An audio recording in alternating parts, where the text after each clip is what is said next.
It's here where one of our landmark, the biggest victory on the war against terror, Hosingo was captured and liberated from Al-Shabaab.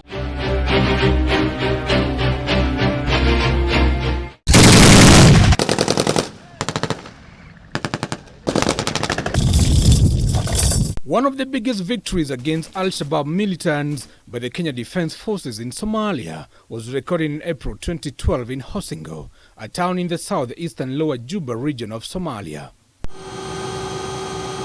The current security situation here is generally calm, but remains fluid due to the unpredictable nature of Al-Shabaab, posing our operating environment a bit complex.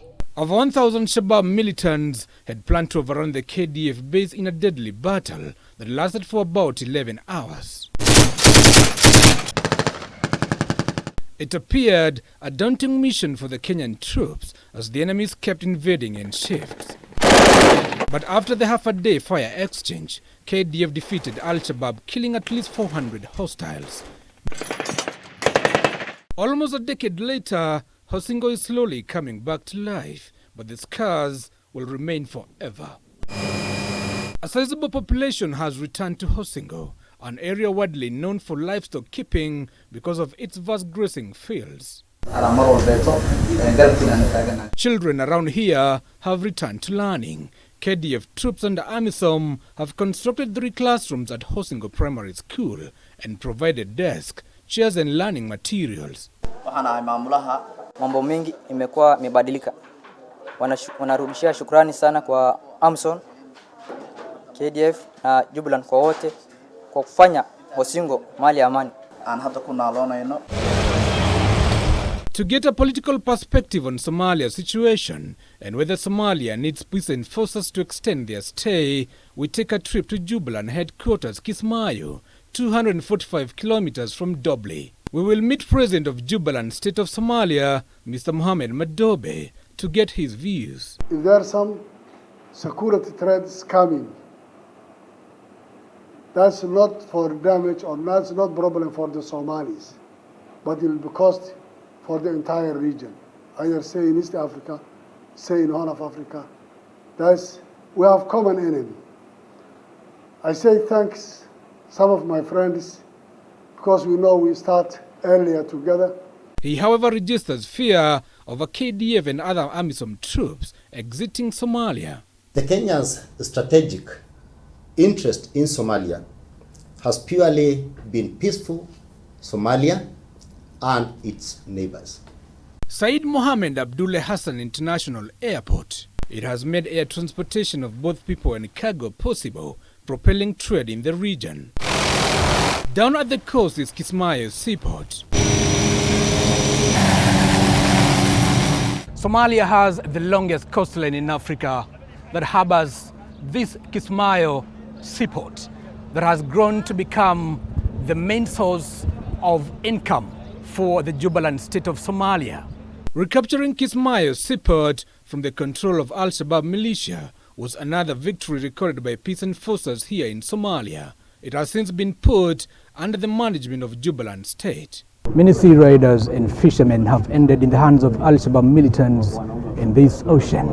But since the entry of KDF, the waters have since been liberated. In the next 10 years, we see a completely peaceful Jubaland and Kismayo as a port city. Because right now, we can comfortably say that Kismayo is one of the calmest town within this particular country. The returns collected here go as high as millions of dollars. The closest international port is Mombasa Port in Kenya. This port is a second large port in Somalia. And we do business, but we grow. We come from civil war to states.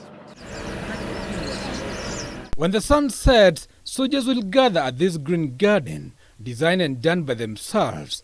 It's possibly the only green location among the few in the larger Somalia. packed with trees, vegetables and fish ponds, signifying that it's possible for Somalis to have a new life someday. It is no longer won by barrels and guns only. Now, you know the environment in which we are. We have people who are brainwashed, indoctrinated, and some of them have lost hope in life.